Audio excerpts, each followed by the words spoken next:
Welcome back to More Than a Game, a podcast dedicated to the Premier League, the A-League and more. Today on the show, Man City return to fizzing low crosses to the back post for tap-ins. Burnley keep it 4-4-2 and throw back to lining up 1-11. And AngeBall rolls on as Celtic romp to back-to-back 6-0 wins. Nature is healing. I'm Colby, and I'm back on the pod this week, joined by Tommie and Damo. How are we, boys? Tommie? Mate, just enjoying another weekend of football. It's like we're back to normal now with just football on Saturday nights. Not leaving the house. What a time to be alive. Another weekend, another like late night surge of text message and messages in the group chat from Tommie. Woke up to quite a few excited messages from you, mate. Yeah, mate, that's Saturday nights these days. Yeah, my fellow morning TV watcher, Damo, mate, you were on the receiving end of the messages from Tommie too, but how are you going, mate? I'm good, mate. Yeah, I always enjoy waking up on a Sunday morning with 150 unread messages in the group chat. It's good to see what the running commentary was when you know what the result was. It's like, how good's Goal Rush, boys? How good is it? I don't know, mate. I'm just catching up this morning. But you could watch Goal Rush in the morning as well, even. Oh yeah, you can, can't you? You could watch that it good. Catch up. Yeah, I know. Plenty to come on the show today. Match day 2 of the Premier League so far, plus some Oz football news and some AngeBall hype that we'll pick up on as that sort of rolls on and picks up some steam at Celtic. But first, boys, let's kick off with our moments of the week. Tommie, I'll throw to you first. All right, mate. Gonna go straight to one of last night's matches. A little bit of shithousery that I'm not sure if everyone caught. In the Everton and Leeds game, not sure if anyone was sort of following the running battle between Yerry Mina and Patrick Bamford. All sort of came to a bit of a head in one particular incident where Yerry Mina was sort of controlling the ball with his back to the opposition kind of thing, and he's really going nowhere. He's on the byline and he's just trying to sort of fend off Bamford, and he basically just like falls on the ball, and then basically what happens is there's like this 15 to 20 second period then where he's just acting like a complete and utter pork chop. There was one point where he fell over again and then got up and then tried to sort of like put his head underneath Patrick Bamford's like armpit, almost like he was trying to really sort of force some sort of incident. And I think Patrick Bamford was like, he was a bit irritated, but I think more than anything, he was just bemused about what was happening in front of him. So look, that was my moment of the week. I did see it a few times. It did pop up on social media because it was pretty random sort of wild incident. The close second was also the shithousery between Callum Wilson and Mings in that match. There was two players who I get the impression really do not like each other, just absolutely battering each other for 90 minutes. It was great to watch. And then everyone and Ashley Barnes. Yep. So you've got a bit of pork choppery, some shithousery. Damo, what about you, mate? My moment of the week was from the Netherlands this week. I like to take it abroad quite often. Mr. Worldwide. Yeah, you can call me that. It was an interview with the Netherlands manager, which is Louis van Gaal now. He was asked what he thought about his appointment, which is a strange question in the first place. But he said if he was the KNVB, which is the Dutch governing body, then I would have appointed Louis van Gaal as well. So I just thought that was a great quote that's from himself that said, well, I would have given myself the job. So I miss Louis van Gaal presses, eh? Exactly. Very underrated. Missed him in the Premier League, so I thought I'd bring him back for moment of the week. Love it. I just remember that one, I think where he was at United, where he was like, I sometimes use the word horny. He'd get along well with the West Ham owners. Maybe that's who his next job is. Very underrated manager in the press box, Louis van Gaal, that's for sure. Gone too soon. Yeah, RIP. I had an own goal this week. A moment of the week this week. I don't have any own goals this week because I'm Mr. Positive this week, boys. But yeah, good. Yeah, we're bringing the positivity. Moment of the week, though, Sarpreet Singh's goal for Jan Regensburg in the 2 Bundesliga. He got quite a delicious goal. It came off a set piece where I think he may have taken the set piece, and then the sort of ball bounces up, and he just touches it around the defender and absolutely rifles it from pretty close range into the top of the net. And it was one of those ones where the goalkeeper actually had instinctively ducked his head out of the way because it was hit with such power and so close to the goalkeeper that he just was not in control of his body. It was that well hit. So just self-preservation before anything else. Yeah, good to see Sarpreet playing football and scoring goals. So hopefully he continues to impress on this second loan spell from Bayern Munich to Jan Regensburg down in the 2 Bundesliga. Own goals. Let's throw into some own goals then. Damo, what stood out for you this week in the wrong way? I've got it's probably an own goal in general, but specifically about the Puma third kits that have been the hype of the week. So we all know the design with the bars across the front and the name of the club rather than the badge. And I'm sure you guys saw this and the listeners saw this. A guy scored a goal for Fenerbahce just the other night, and he ran over to the crowd and went to kiss the badge and was looking around and he couldn't find it. So I just thought that was a little just the icing on the cake to the shit jerseys that Puma have been making. What do you do in that situation though, when you can't find the bat, and you've clearly gone for the peck, Well, no, it's emblazoned on there, isn't it? Watermarked all over the kit, so you could just smother it on your face. just like kiss it everywhere. Kiss them all. I think there is actually a proper crest on the rear of the collar as well. So you could rip it around in front of you and kiss it then, but it just doesn't work. Time-consuming celebrations here. You got to rip it off, turn it around, kiss it, then put it back on, and you get a yellow card just for kissing the badge. I mean, come on. Just in celebration watch, boys, there were some good ones in the Premier League over the weekend. One of my personal favourites is always the failed knee slide celebration, and we got one this weekend from Tommie and I would say your joint boy with Damo, Damari Gray. Had a very, very nice failed knee slide celebration. Yeah, a bit of a knee scraper. While we're on celebrations, I just wanna pop in with my favourite celebration at the moment, boys. I sent it in the group chat earlier. It was a guy from Cardiff, and he scored a header, and he ran over and he did the pretend, I've pulled a hamstring, and then he bends over and does the little bum shake. So it's definitely my favourite celebration at the moment. It was kind of like he wanted to do a twerk, but then he was just moving his torso. I think it's like the Rick and Morty gif, isn't it? Of Morty when he's twerking, isn't it? Isn't that what it is? And it's become a trend on TikTok as well. So, and that's where it's obviously started. Mate, this is why we have you on the pod, Damo, so that you can keep us in the loop about what's happening on TikTok. Can you keep us in the loop on TikTok now that you're 30, Damo? No, I'm definitely age restricted from the app now. You're age blocked. You just can't open it, you can't find it on your phone. It searches your metadata and blocks the app. Tommie, own goal for you this week, mate.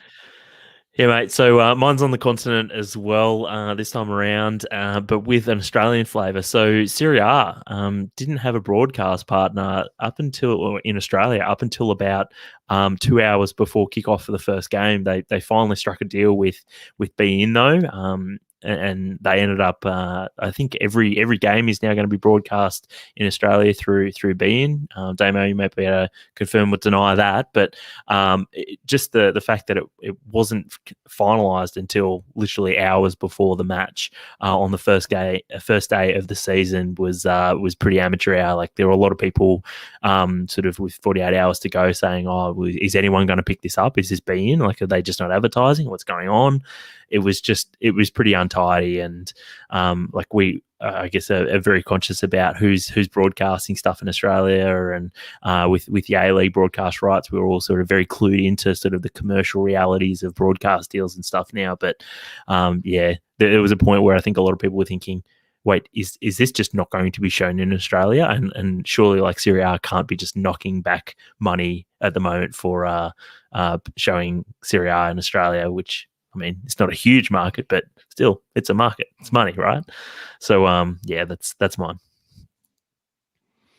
Yeah, I honestly, unless it's like the A-League broadcast deal, I can't keep track of it. Like, even that feels too intense for me. Like trying to like get my head around what's happening in the A-League broadcast saga that we all know well has been going on for years, and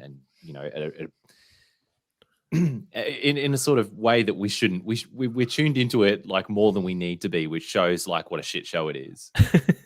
Exactly. It should be something that just bubbles away in the background, and we sort of hear about it sort of after the fact, or if you like really go digging for information about it. But what platform's the A-League on? Oh, here it is, and that's like should be the start and the end of the story. But yeah, so that feels like too much for me. So this Serie A stuff, I was like, what the fuck is going on?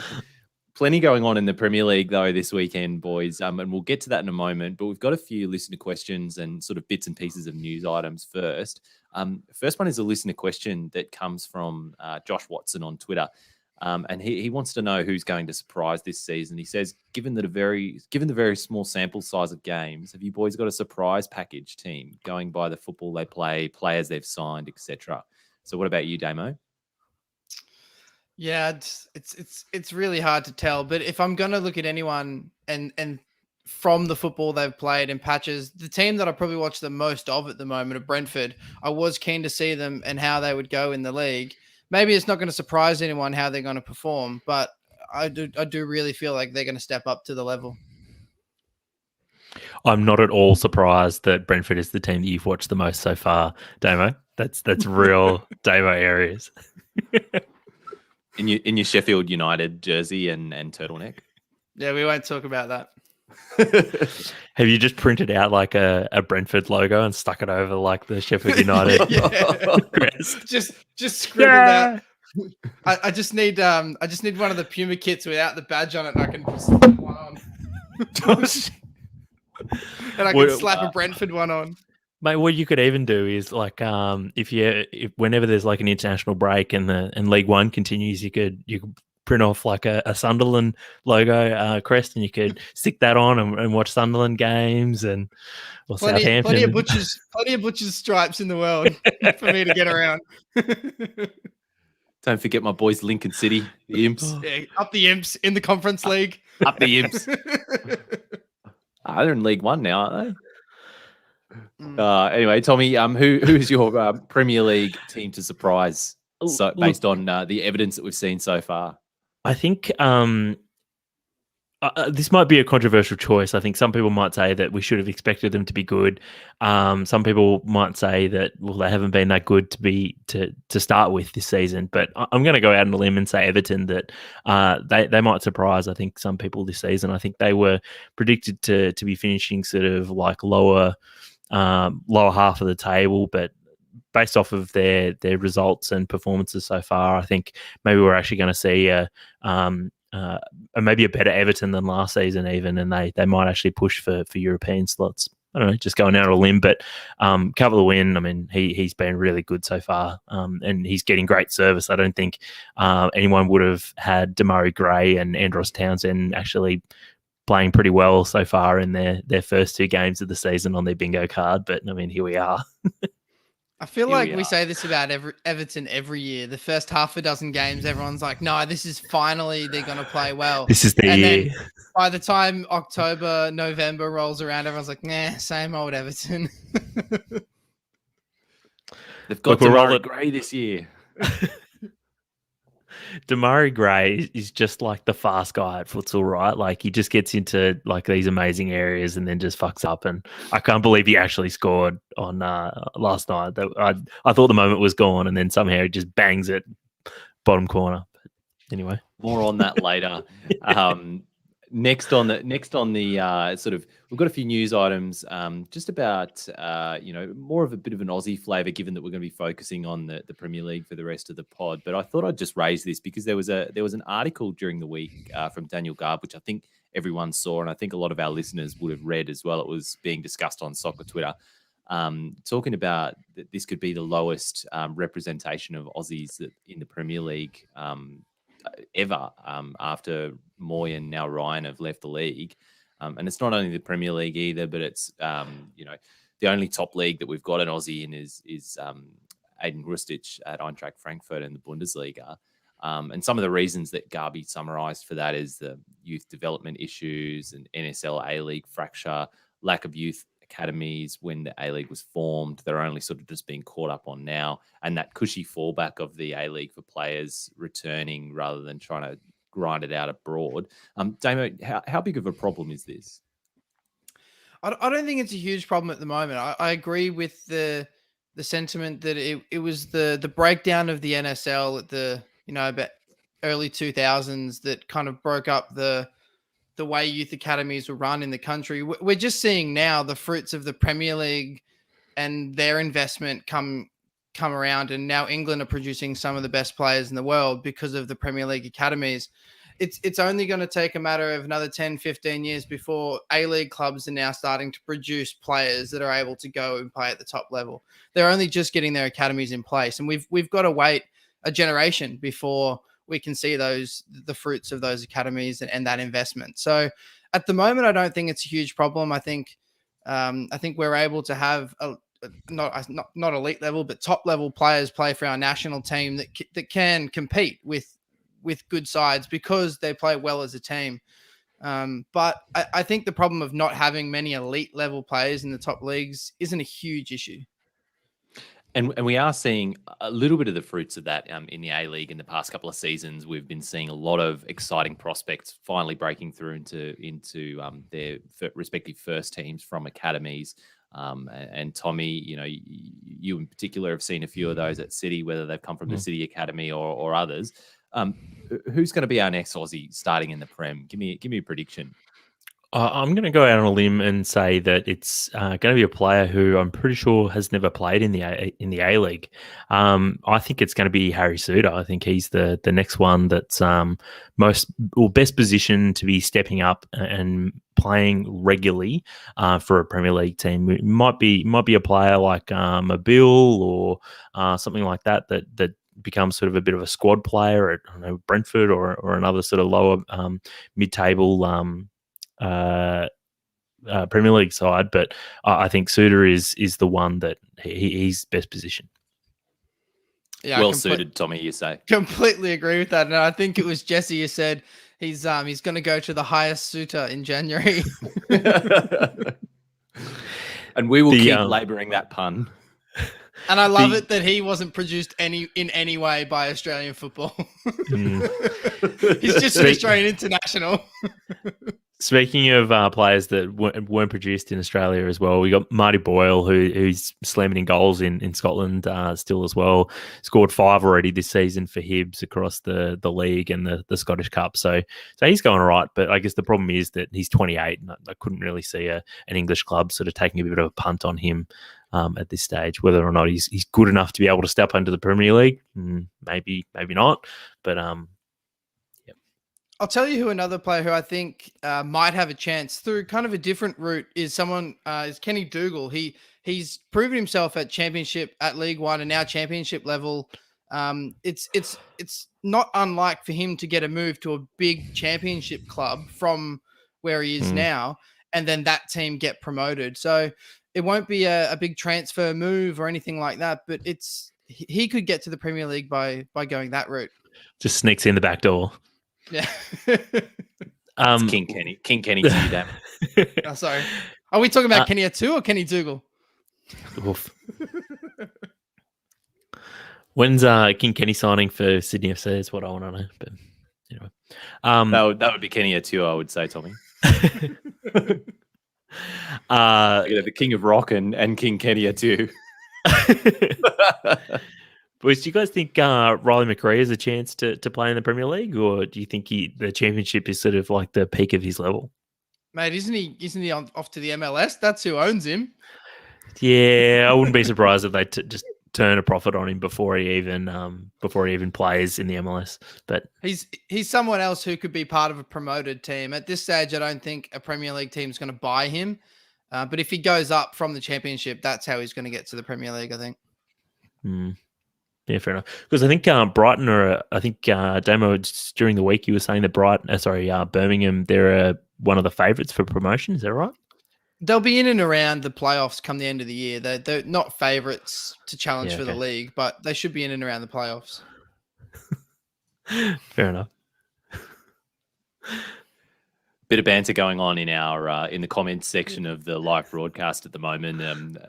Very, very thorough discussion of MLS and as well as Riley McRae's prospects. So if you ever want to get around us, we normally post a link to the live broadcast on social media and on Twitter before these. So get around us there if that kind of thing interests you. Back at home now, boys. FFA Cup. Multiple teams round of 32 games are being postponed. We're seeing this week and in the past couple of weeks, really, some teams going, pulling the trigger earlier than others. The FA have said it's their commitment to go to complete the competition in 2021. Should they, Tommie? Very bold to say that at this point they're still committed to completing the competition, because it looks a long shot at best. I think at this point, I mean, without going into COVID chat, I think, the chances of there being football again in New South Wales for a while and maybe even Victoria are probably pretty slim. What did surprise me was, you sort of mentioned it indirectly, Colby, was Adelaide United. They have cancelled their match against Florida Athena from Perth, and I thought, well, surely you should be able to get a match completed between an Adelaide side and a Perth side, right? But then I dug a little bit deeper and found out that even travelling from South Australia to Perth right now, like, you need to do 14 days quarantine or isolation when you get into into Perth. So I was like, well, if that's not possible between sort of like two low risk states, then not much hope for anyone else in the country, really. It's looking pretty grim, I have to say. Damo, what do you think the prospects are of the FFA Cup being completed in 2021 / at all? Yeah, I just don't see it happening. I feel like they're holding the brave face publicly. We're, destined to complete it or whatever they're saying, but that's more because they're trying to promise their new broadcast partners that it'll happen, and you just paid all this money to show our games and we're not going to actually have them. So they're kind of trying to save face a little bit by saying we will complete it, and it'll end up getting to the point where it's like the top 4 A-League clubs will just play semi-finals and a final for the FFA Cup just so they can say they've played it or something like that. Just to do a big FIFA tourney or something. yeah, just turn the E-League into the FFA Get on Cup. Xbox Live. They could do worse, I think, at this point. Some more disappointing compromises have been reached in respect of the Socceroos next World Cup qualifiers. It's been confirmed that the Roos are going to complete this round of World Cup qualifiers away from home, as they will host China at the Khalifa International Stadium in Qatar on 2nd of September. Arnie reckons he's not worried, but should we be? This is the real test for Arnie and AngeBall, isn't it? Like, we beat sort of the teams that everyone expects us to beat, but this next round where we're playing against peer or even in some instances, maybe it's even superior nations at the moment, the pressure's really going to be on. I mean, now we're at a point where everyone expects the Socceroos to qualify, and if we don't, then it'll be the first time since 2002 that we haven't qualified. So you can just imagine that will cause Arnie's reputation to take a fair hit if we don't qualify, because we're expected to qualify. And we've just seen we've just seen full crowds in the Premier League over the weekend, boys. And we've got these fixtures are planned to be in Qatar, but Listener Matthew McGurr's got a question for us. Given the Socceroos won't get a home game for our qualifiers, what do you boys reckon about playing out the home games in England? There's plenty of expats over there. I just think the prospect of having to get our whole national team to England is difficult enough in itself. We used to be able to do that because the vast majority of our national squad was based there. Now they're all over the world, and a big portion of them are actually coming from Australia. It's very difficult to get in and out of Australia at the moment. So it just feels like that's not an option. And I'm actually quite worried that we're not having home games, because I remember talking about this a few pods ago when we were talking about the draw, and I said that I wasn't worried about playing these away games because I feel like our home advantage is bigger than our disadvantage away from home. So now we've lost that. We've rarely lost at home in Asian qualifiers, so it's going to be difficult. And I assume that we're going to be playing away games in essentially full stadiums. I feel like a lot of the countries we're going to play will nearly fill or at least have fans in the ground. So it's going to be difficult for us, very difficult. So we're going to lose the advantage of having home games, but we're going to retain the disadvantage of playing away. Yeah, which is I feel it's Double really whack. difficult. It's going to be really difficult for us. So I'm really worried about qualification now. I wasn't when the draw happened, but now it seems really daunting. Nah, boys, it'll just be even more satisfying when we do qualify. Yeah. Positive pod. Yeah. Can't wait for the Inter-Confed playoffs. Where are we going? Back to Central America again, or Syria? Oh, boys, final item before we get to Premier League. Need to touch on AngeBall. Since that defeat at Hearts on match day 1, Ange's Celtic have won 6 on the bounce, scoring 24 and conceding just 4. In the St Mirren 6-0 overnight, Celtic had 74% possession, 37 shots, 12 on target. St Mirren went down to 19 minutes, but that looks like AngeBall to me. The hype's turned around on social media too, with Soccer Twitter already coming out with the Celtic fan receipts. Very petty, but I'm here for that. Where are you on the AngeBall bandwagon? I think it's still too early, I think, to say whether or not Ange has been a success at Celtic. I think judge him on his achievements at the end of the season, because I think at this point, like, Celtic is still expected to win all of these games, and they've arguably lost 2 games that they probably were expected to win. So, and they were very winnable games too. So, very early days. I mean, there's some positive early signs there, but I mean, looks like the Celtic fans are going from one extreme to the other in true Scottish style, I guess. Yep. Celtic fans and soccer Twitter going from one extreme to the other. Just, I feel like that's handshake meme all over it. It's been great, actually. It's been great to see how Celtic fans have gone from, I can't believe we didn't get Eddie Howe, who's this fat nonce, to now Ange Postecoglou he's changed. He's turned our club around. But give it 6 days when they play the Old Firm on Saturday night, and that's the real barometer. So we'll see how that goes.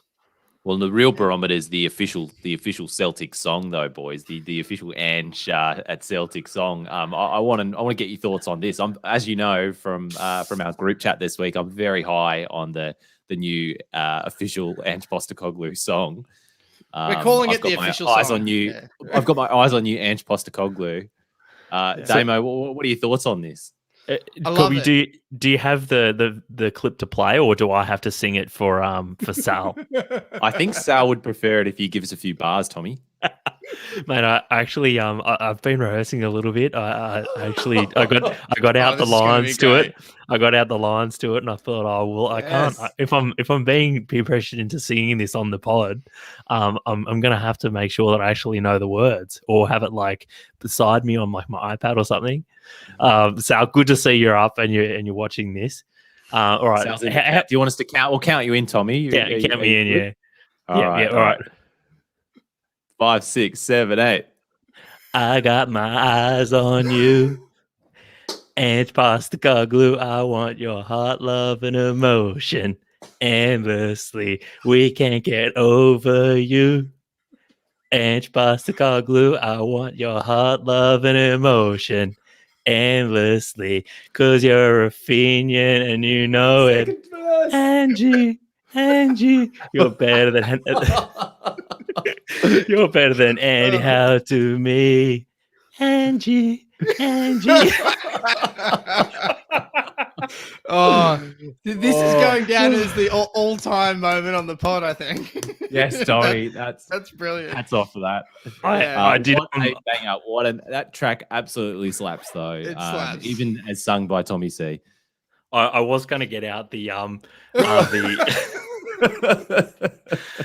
was going to get the Bluetooth is ready to pair.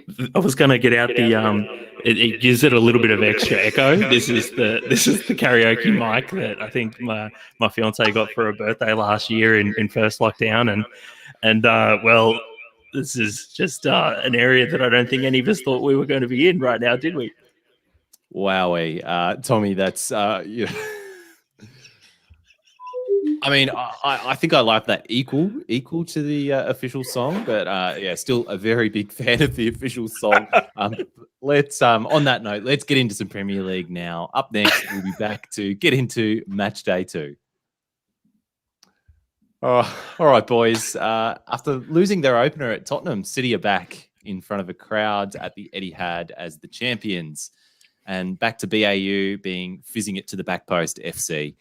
With 66% possession and 16 shots to 1, City were at their relentless best with an emphatic 5-0 win over Norwich. Manchester City, Tommy, give us your thoughts on City's performance. This was a strange game, like in everything but the I guess the scoreline, because I mean at this point, I'll start with Norwich. I think Norwich almost finished. I think they needed to put up a good performance here, otherwise, like they were, yeah. Anyway, but regarding City's performance, like the first 2 goals were both pretty arsey, and there was a disallowed goal in there as well. First one was that deflected shot that cannoned off of the centre back's chest, and then went past Tim Krul, the Norwich goalkeeper. Then the second goal was basically I think it was Gabby Jesus. He's got to the byline, and Gabby Jesus turning into like peak Benjamin Mendy from 3 years ago. I did not have that on my bingo card for this season. But then it's effectively just hit like Jack Grealish in the shins. He knows nothing about it. And so 2 really sort of arsey goals, and it wasn't an undeserved lead though. Like they were just battering them, and late in the game they got those 3 extra goals, but like the Sterling tap in as well was just sort of more of the same, of just like you say, back when Ben Mendy was just fizzing them in for Aguero to tap in, or Sterling to tap in at the far post. It's it was a bit like City when they're at their best, their attacking best, sort of three years ago, which scary. After we were just saying last week, they're rusty. Now's a good time to play City.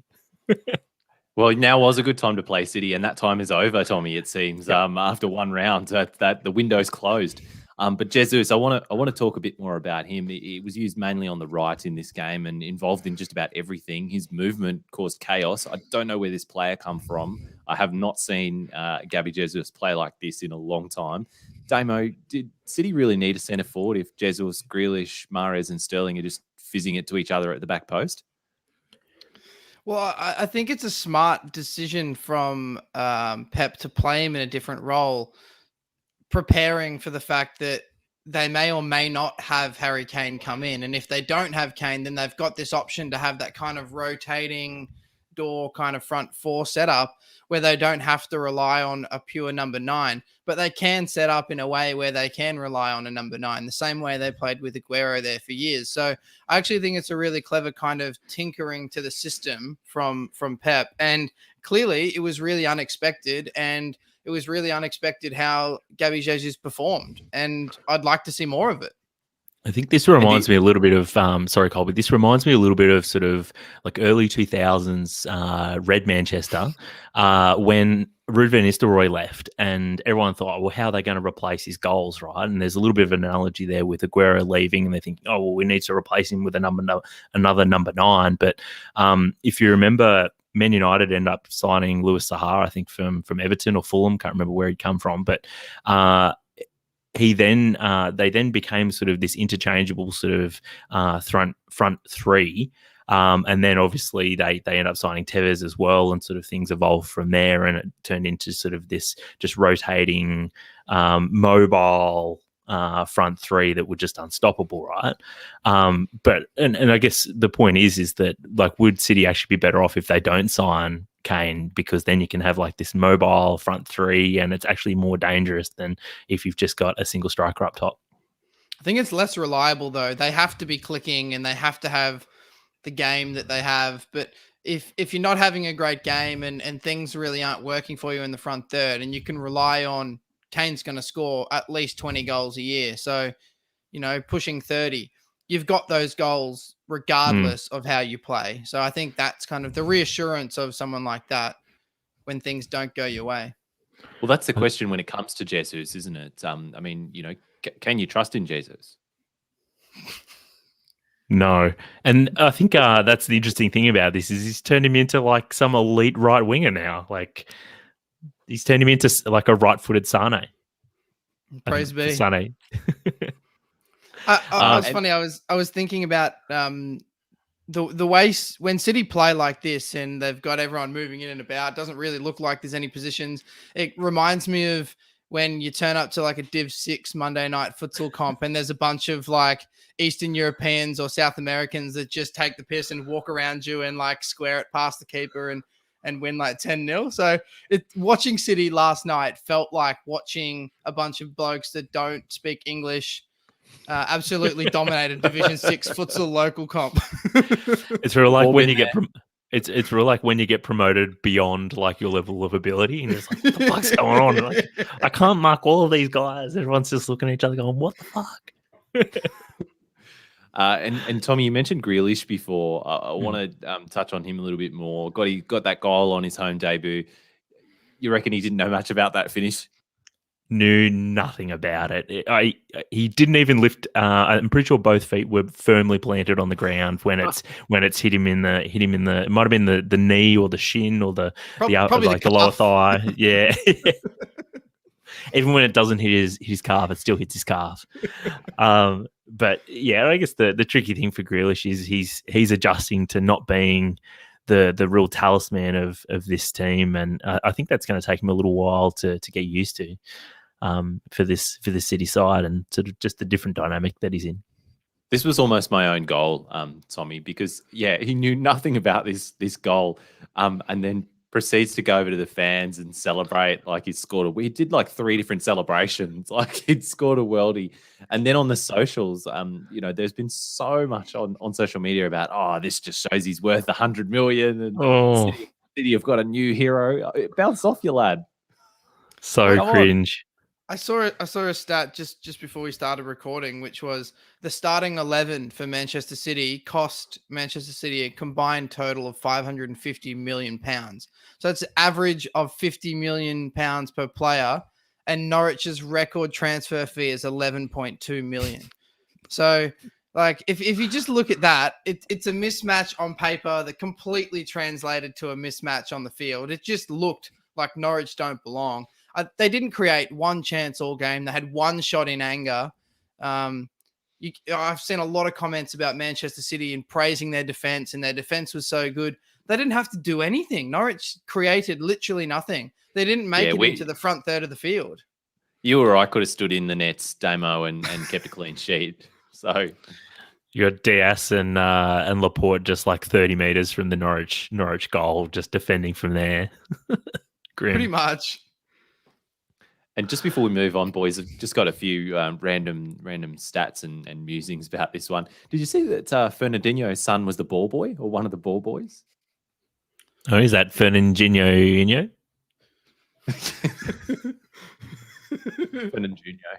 Fernandinho. he was out there. So I thought that was a cute little side note. And but just on City going back to absolute BAU, there was an Opta stat there that said that there's been 49 games since Pep joined the Premier League that have been won by 5 or more goals, and Pep's sides have accounted for 47% of those. I thought you were going to say 47 of the 49, and I was about to. Oh, fuck. But half is pretty huge of all the games that have been won by that bigger margin. It's incredible. Yeah, I can't imagine there would be like that many more of those results, right? Like, and Spurs have had the occasional big win, and Man United have had the occasional big win, but and who's that? I think Leicester's had a couple as well, but like there hasn't been a team that's been, I guess, as dominant over the period as City have been. So I'm not surprised.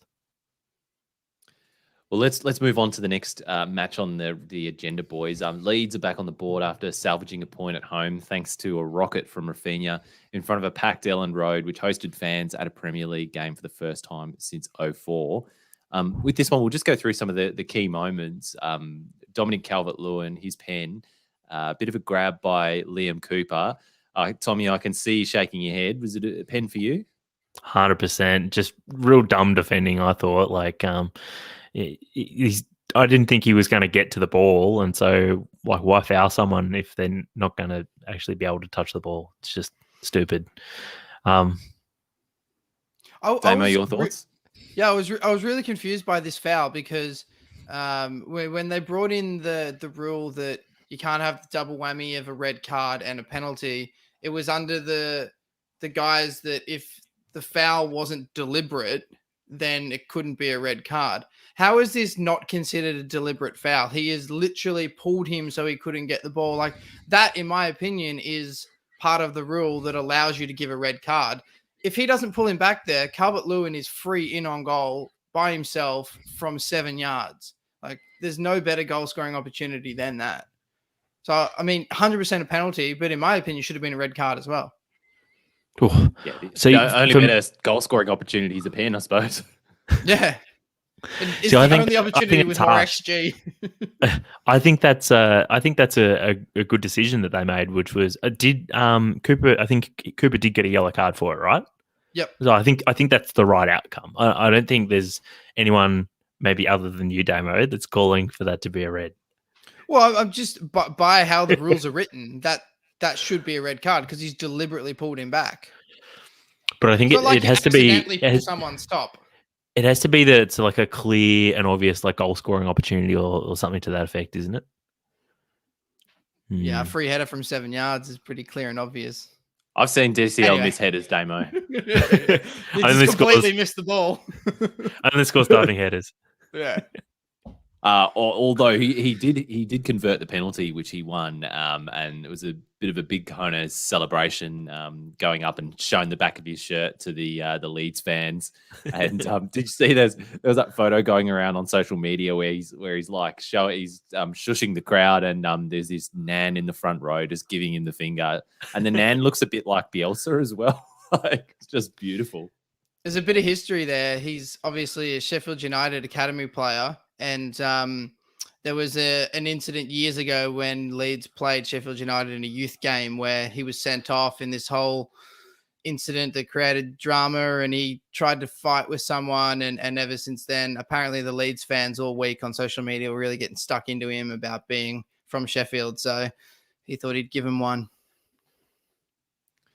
Yeah, he was certainly revving up the crowd, and all of the Everton fans were determined to sort of give it back to the crowd at various points in this game.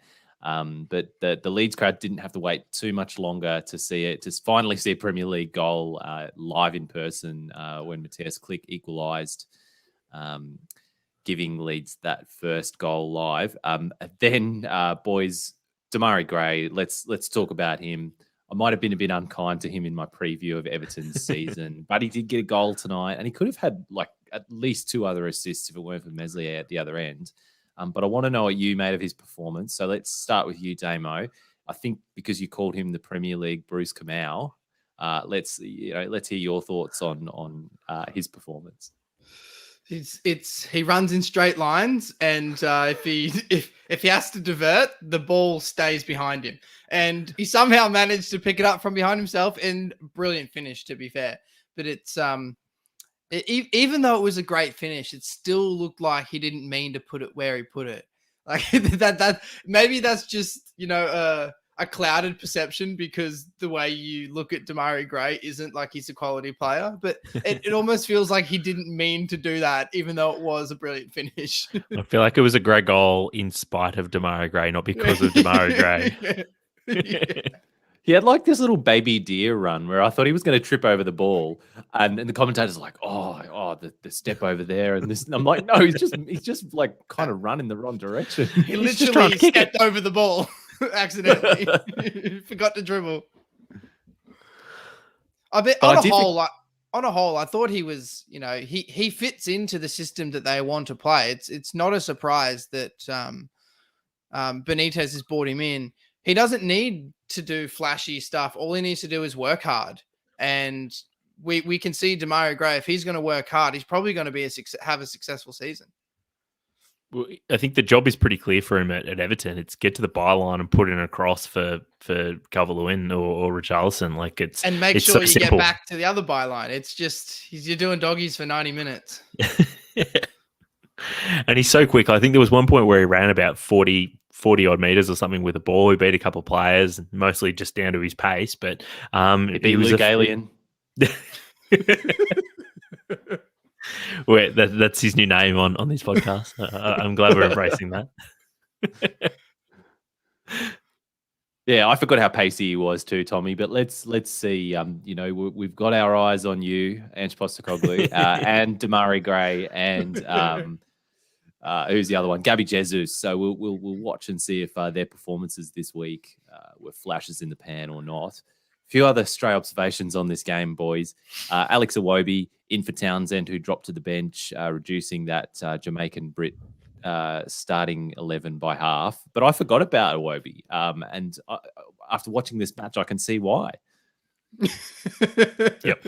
He's just anonymous, isn't he? Like he's about to fall away to the streets will never forget kind of levels of player. Yeah. Except very forgettable. And James Rodriguez, he was mentioned in the news about not knowing where Everton were playing this weekend because he wasn't in the squad. He missed the last game because he was in isolation after getting a COVID test. But then, and so he wasn't in the squad for this game. He was back at training, and he went on his Twitch stream and he was doing like a Q&A with the fans. And he was like, "Yeah, I'm not playing this weekend. I don't know who Everton's playing. Can you let me know?" And he's like, "Oh, Leeds. Yeah, I hope they win." So, I mean, it looks like he's gone. Checked out. Yeah, he's clearly angling for a move away. Like you don't make comments like that publicly if you desire is to stay and fight for your spot. But I think it's more coming from Rafa. I think Rafa said you won't play here. I think that's like the biggest driver behind that at the moment. And like it's just a weird situation, right? Like what was it 6 years ago? James won the Golden Boot at the 2014 World Cup. It's just blowing me away that that's a thing. And now, as a 28-year-old, I think he is, he can't get a game for a mid-table club. Anyway, this is all karma for robbing Timmy Cahill of the goal of the tournament. It was a better goal anyway, but no, it wasn't. All right.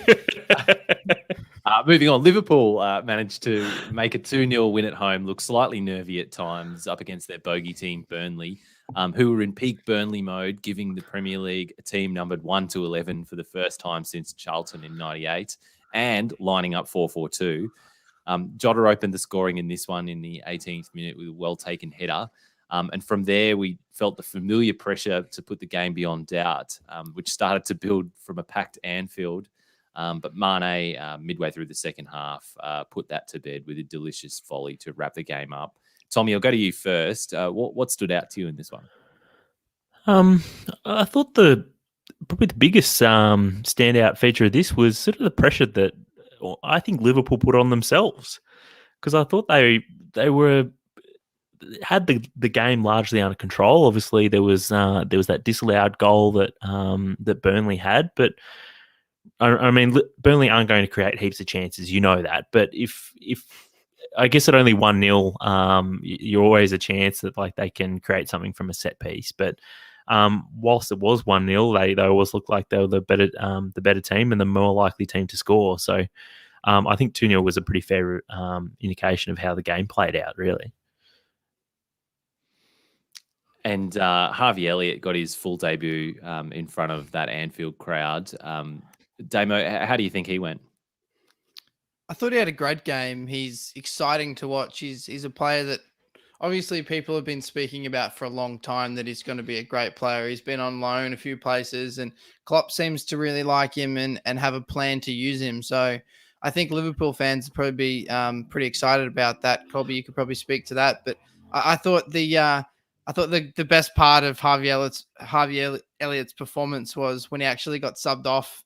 And he walked so slow. He walked off the other side of the pitch and he walked so slowly behind the goal in front of the cop, just really soaking it in. Obviously, he's been at Liverpool for a long time, and that would have been pretty special for him. So, and also at the end of the game, I think Klopp was the last person on the ground still applauding the fans, and they kind of panned the camera away, and Harvey Elliott's still there, look, just soaking up the atmosphere. So clearly it's just as a big occasion for him as it was for the fans to watch him play. So I think he's going to have a pretty exciting season. Yeah, he's been a very exciting player that Liverpool fans have had their eyes on, at least for the last sort of season and a half in earnest. You've got your eye on him. That one was unintentional. Harvey Elliott.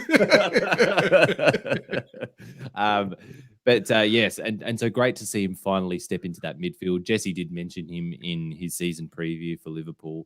And that's been one of the positions, I suppose, in central midfield where there's been a bit of concern losing Gini Wijnaldum, and Milner is going to play less and less, and Henderson has been a bit of a worry with his injury, even though he returned to the squad.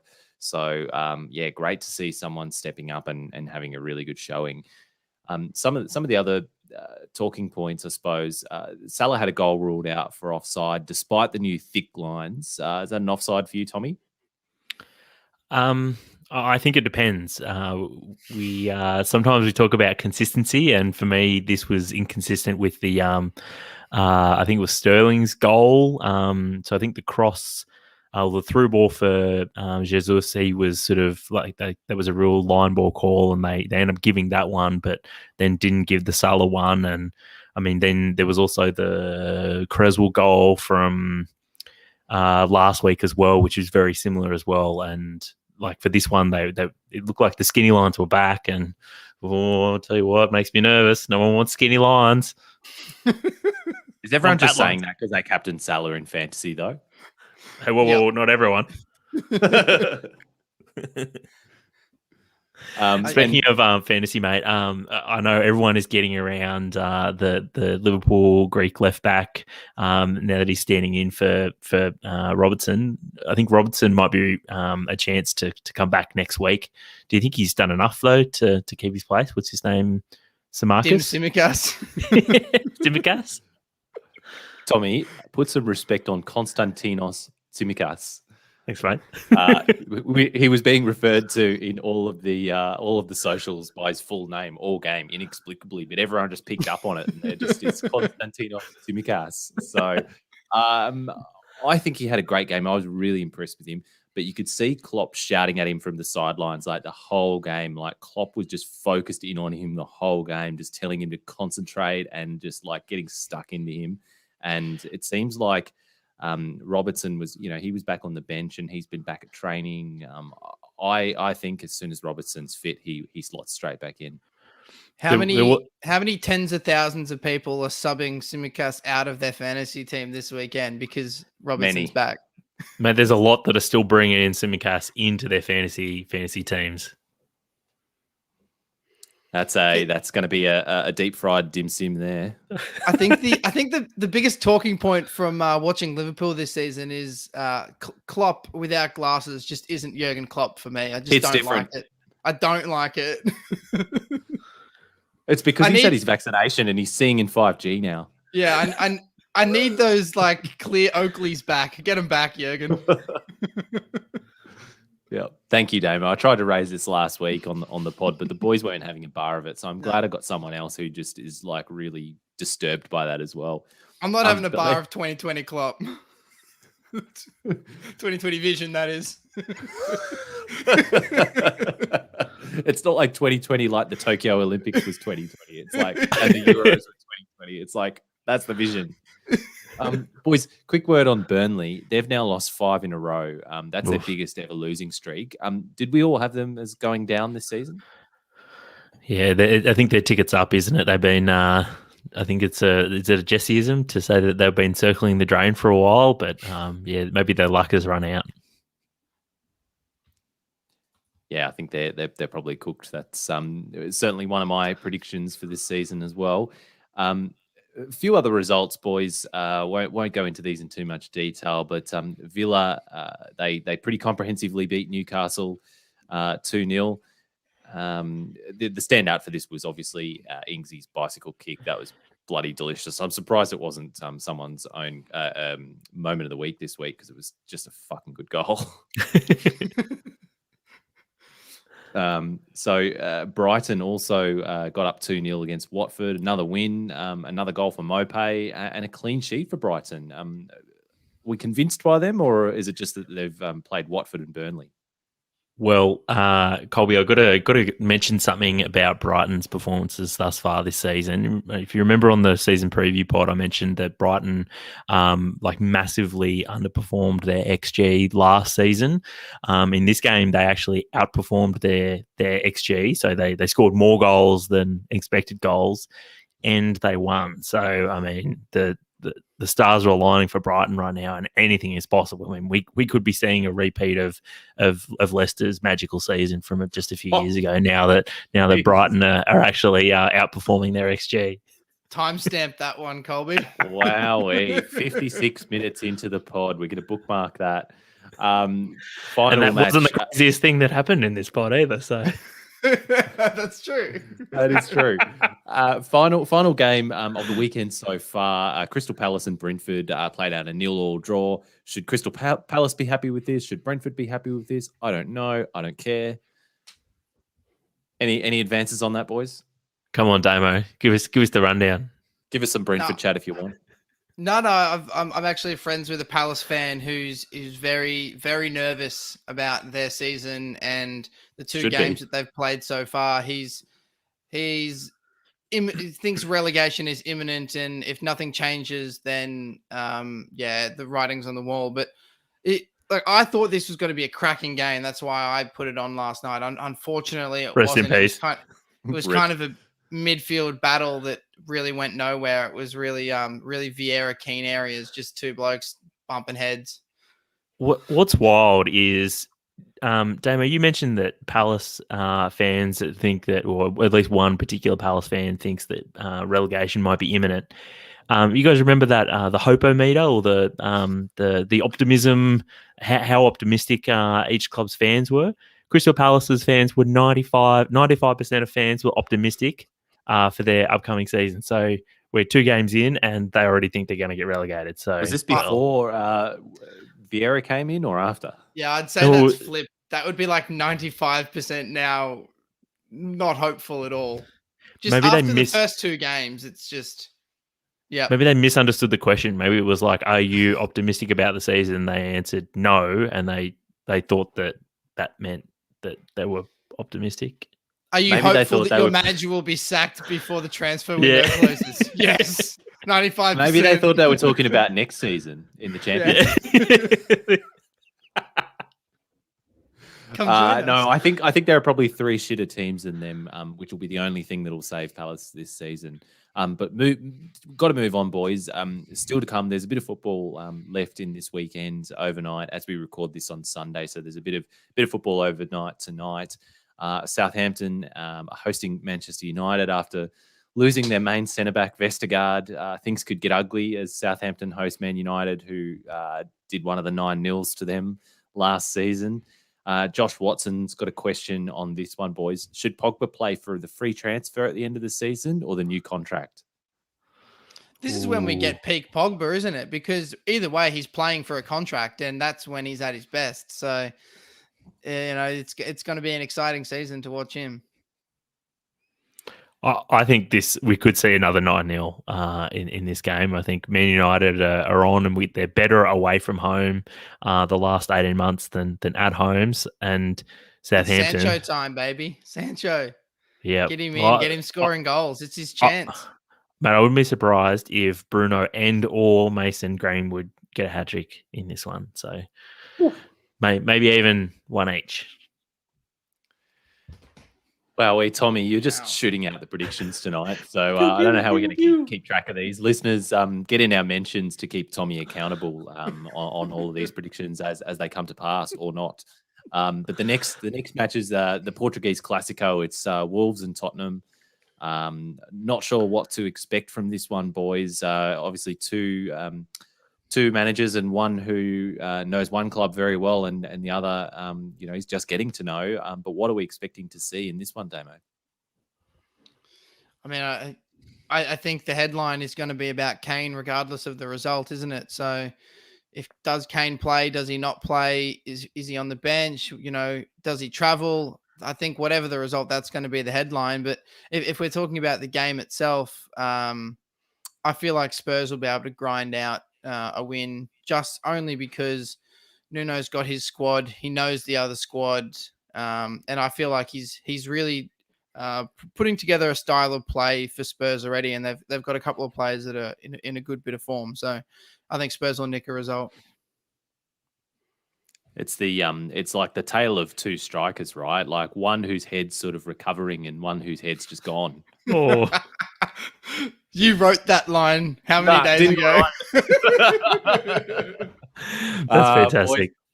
The big game of the round, though, Arsenal and Chelsea. I mean, how we're calling this a big game still is beyond me. But Arsenal are hosting Chelsea. Are we expecting anything but a comfortable Chelsea win? I mean, you got a big club against a mid-table club, so it's all the writing's on the wall for. Although to be fair, Arsenal play best when Arteta is forced to play a style of football that he doesn't want to play. So, I mean, I think that kind of spells out why Arsenal's so shit at the moment, because Arteta obviously plays a way that his team shouldn't be playing. So, and Chelsea are a team that they won't let Arsenal keep the ball. So, and that's what Arteta wants to do. So it could actually quite benefit Arsenal that they could get a goal or two on the break. They've got some quick wingers, quick people up front. That's the only way I can see Arsenal having any chance of nicking a result, is because they're forced to play football that isn't the way they usually play football, which means they might actually play well. I think the best that Arsenal can hope for is Lukaku gets some PTSD from his first stint at Chelsea and just has all these recurring nightmares of Jose screaming at him from the touchline or something. Our listener, Sal, in the comments has picked up on Lukaku as well, talking about how he's bringing the curse of the number 9 back. Is he going to be able to break that number 9 curse? Look, he does have pretty broad shoulders, and if there's anyone that can carry that number 9, it's got to be Big Rom. He'll be wearing the 9, but will he be wearing jeans, Damo? Timberlands. Jeans and Timberlands. Are we going to get jeans and Timberlands, Lukaku, or are we going to get tights, Lukaku? Real nimble. And how many goals is Ballon d'Or nominee and Jesse's boy Jorginho going to get in this game? Is there a way to get negative XG? Because that's what Jorginho will get. And one final game, wrapping up the round. The big game of the round. West Ham, Tommy's West Ham hosting Leicester to round us out. Tommy, give us a prediction in this one. I think, look, from a neutral perspective, I think this is going to tell us a lot about both teams. I think both teams be hoping to qualify for Europe this year, at least in Europa League competition. But yeah, I think both teams are looking pretty good in pre-season and in the first week as well. So I think it's going to be a cracker of a game on Tuesday morning Australian time. Well, you've sold me. I wouldn't be surprised if it does turn into a draw, though. It could end up being like a 2-2 draw or something like that, because I think both teams have got goals in them. All right, put your mortgage on that, listeners. But that's going to do it for us today. Thank you all for listening. If you've enjoyed the show today, you can support us just by gassing us up to your mates or on social media. You can follow us there too on Twitter, Facebook, and subscribe to our YouTube channel for the video version of this pod, which drops about a day before the pod comes out. And we'll link to all of those in the notes section of this podcast. Next week, match day 3 of the Premier League. Until then, enjoy the football. Yeah.